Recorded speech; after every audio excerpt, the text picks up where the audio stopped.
Greetings from Costa Rica, folks. Thank you very much for joining me for this Costa Rica math session that will be one of my most important of the year here.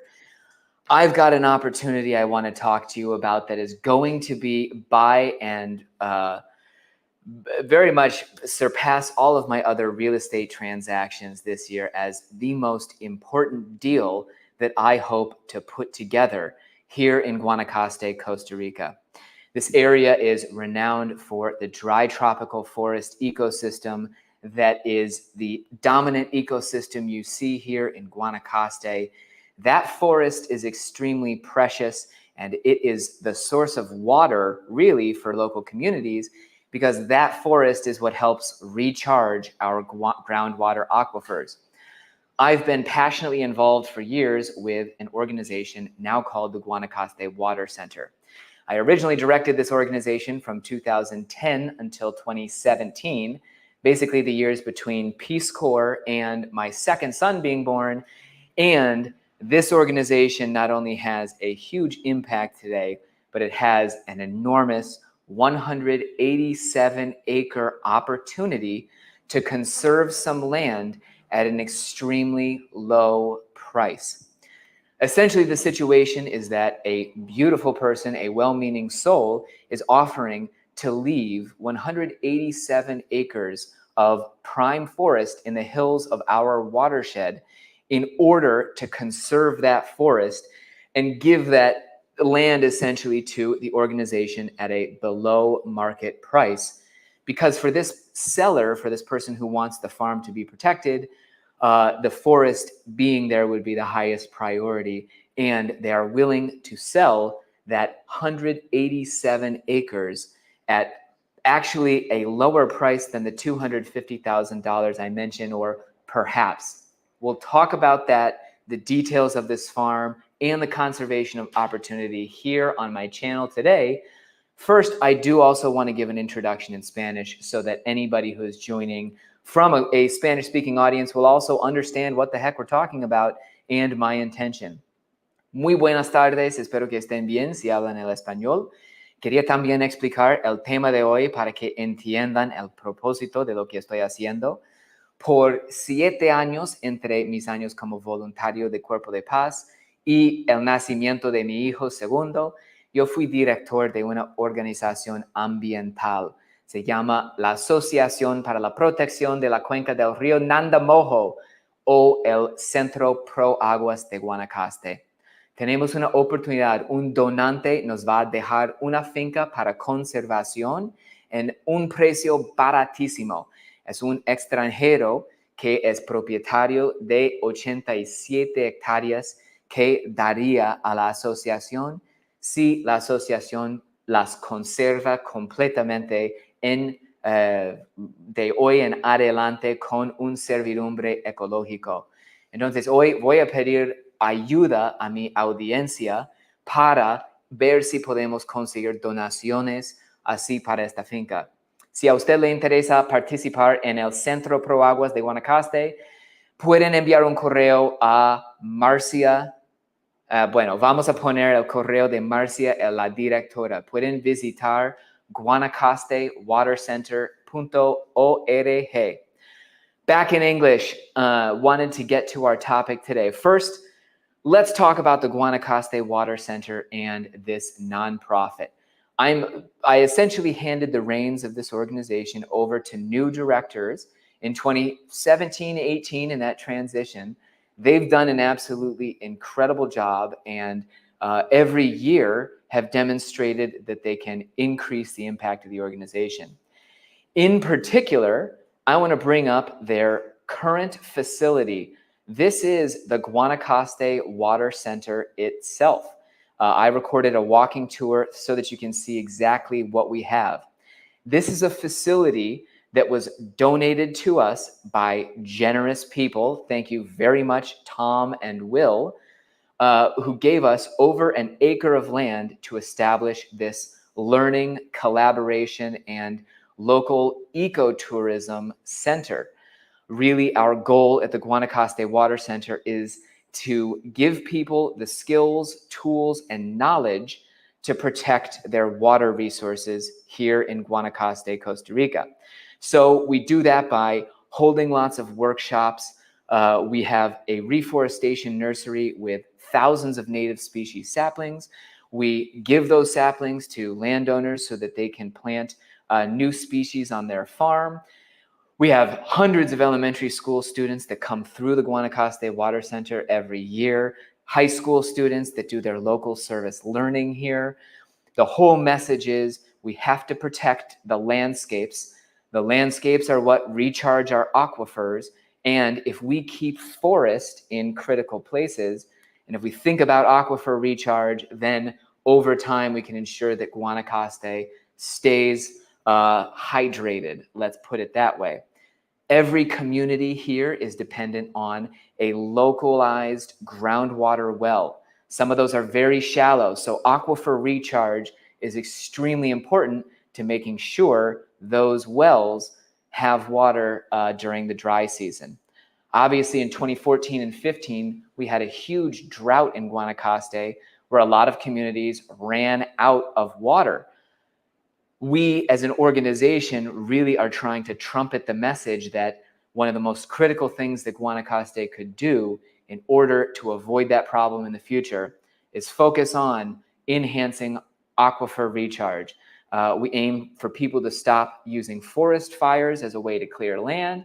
And really, we are trying to get the message across that the landscape has to be protected.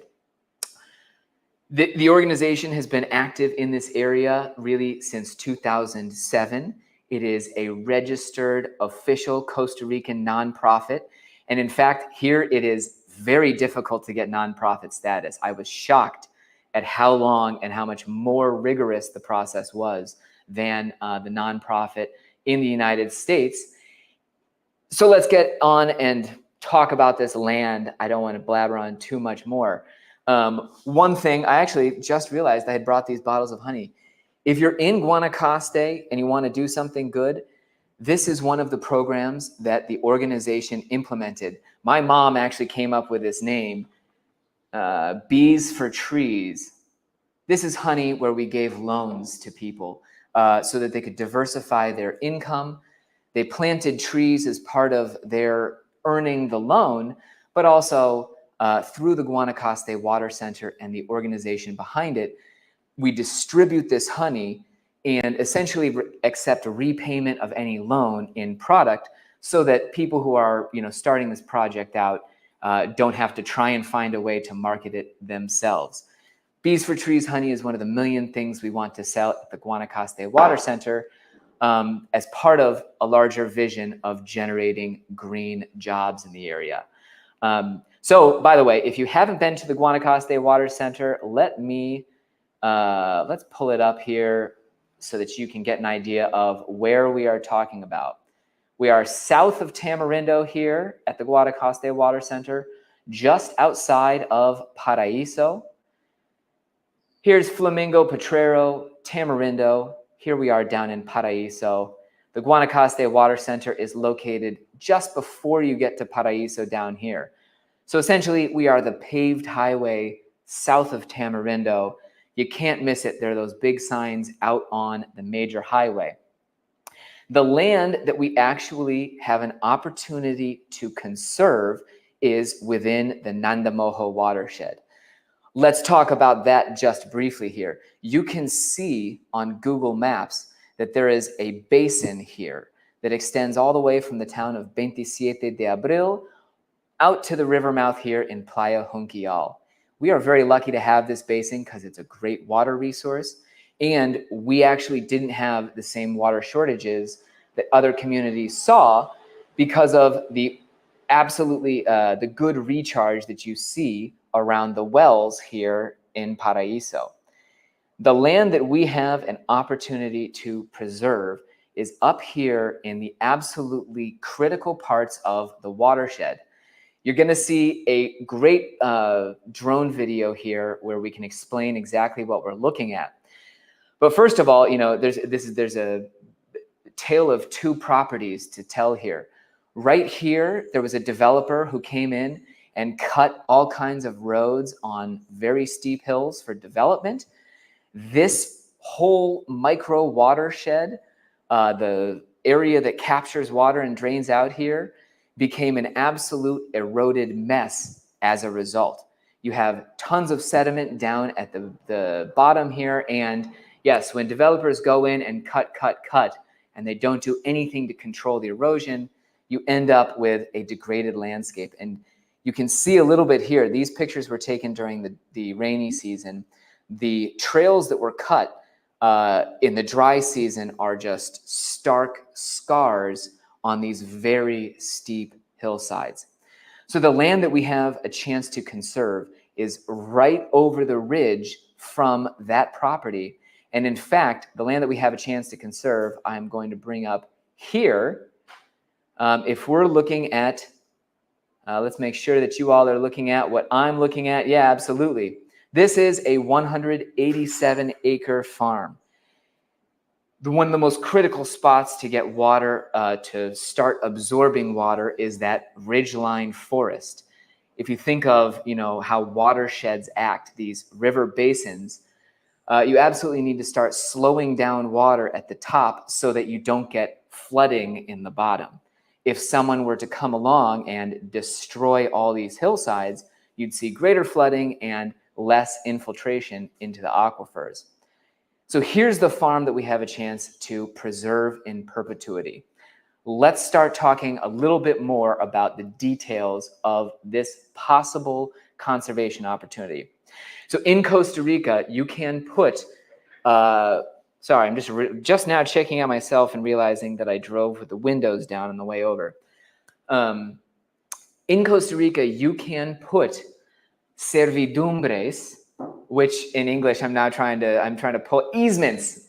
Yeah, you can put easements on properties related to conservation. It is a very standard practice now because Costa Rica is such a leader in conserving land. Obviously, you have 25% of the total national surface area is some kind of protected land, whether that's parks, stuff that's being reforested through FONA-FIFO programs, etc. So Costa Rica has very clear legal structures where you can preserve land in perpetuity. The government will let you not pay property taxes on that land once you've put it in a conservation regimen.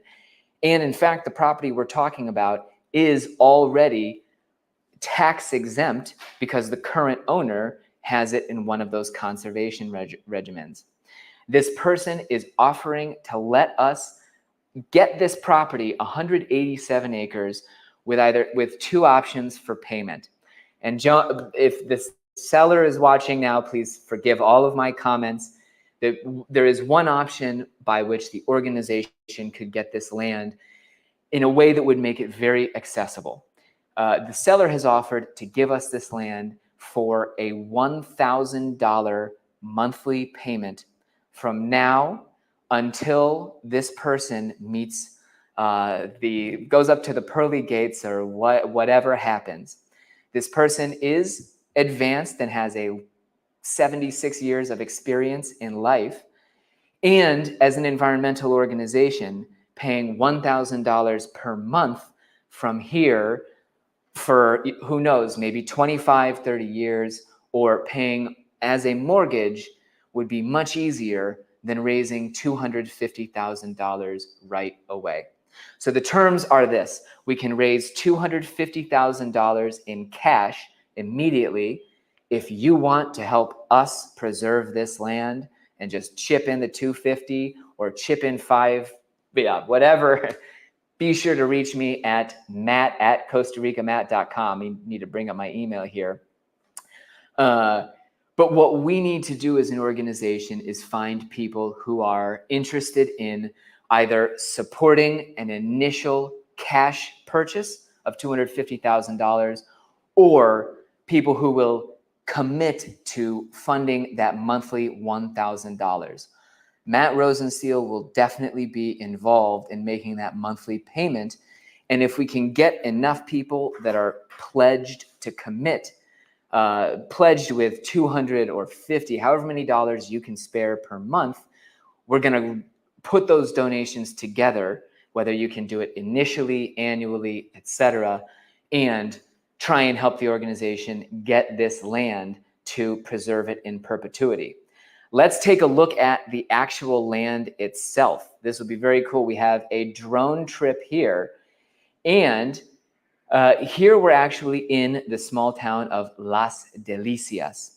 This is located in the floodplain of the watershed where, yeah, you've got rivers converging on either side of this town that make up this pristine, important basin that provides water for everybody here in Junquillal, Playa Negra, and Playa Avellanas.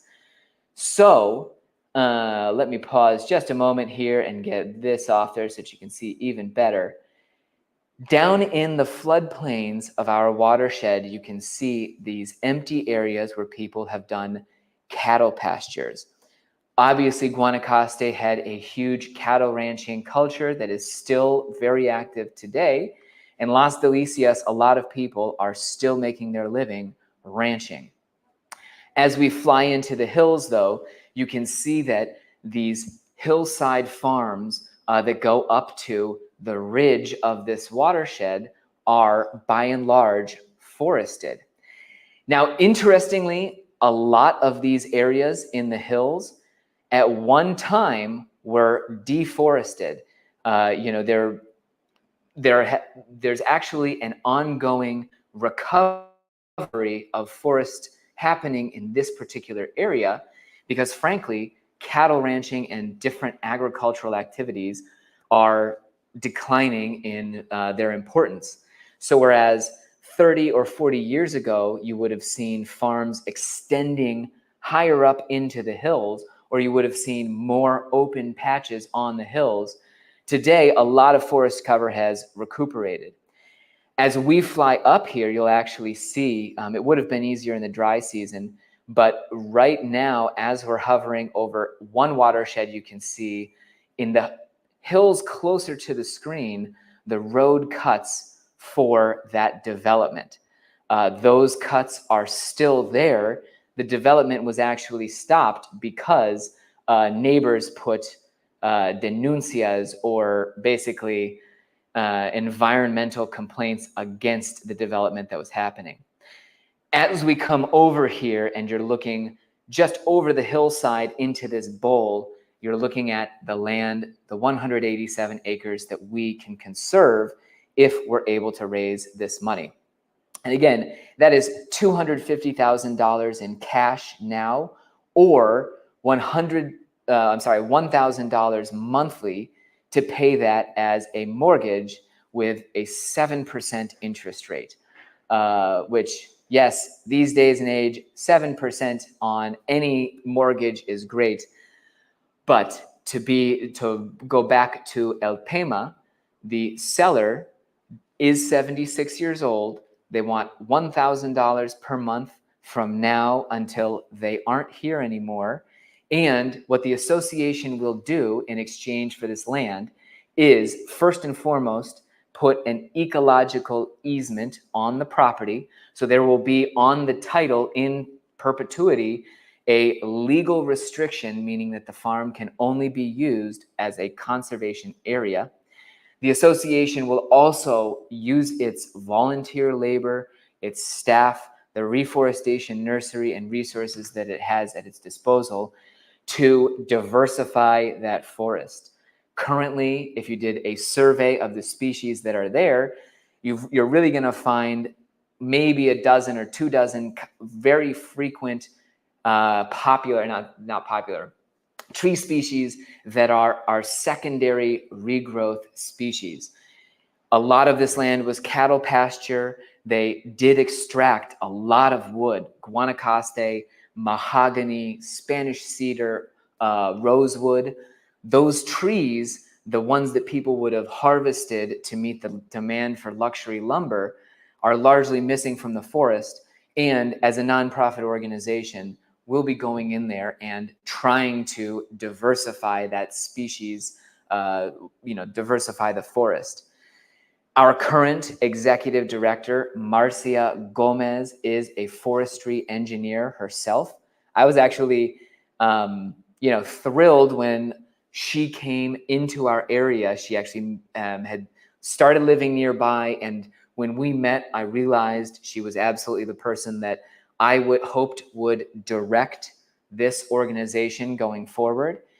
And her specialty is precisely this, taking forests and trying to get back to something that looks more like primary forest.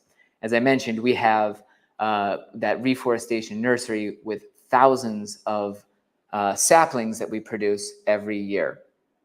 So not only would we be able to protect this land in perpetuity, we would be able to use it as a living laboratory to demonstrate how you can bring back diversity to forests. We'd get our volunteers up there building thousands of little retaining dams, everything that we could do to try and keep water in that piece of land and infiltrate it. And we would definitely be working to make sure that when fires burn every year, we've got the farm protected. It would be an amazing place for visitors to take night tours.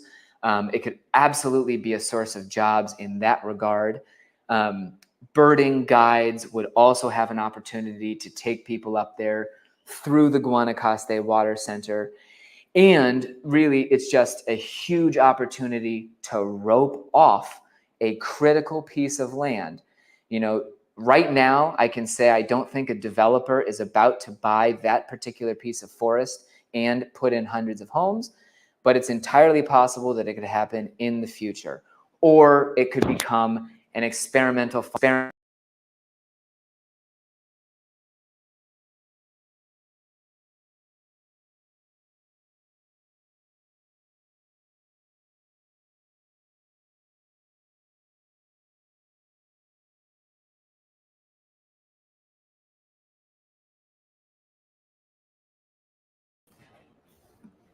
Sorry about that, folks. Dropped off for just a second there because the camera lost its battery. But anyhow, if you're interested in finding out more and supporting this conservation opportunity, do be sure to send me an email to matt@costaricamat.com. Otra vez, si les interesa involucrarse, esta es mi dirección. Les pongo en contacto con la nueva directora de la ONG. Thanks very much for joining me today. Sorry we had that little glitch there at the end. Have a great day, folks, and pura vida. Let me know if you want to help me on that forest.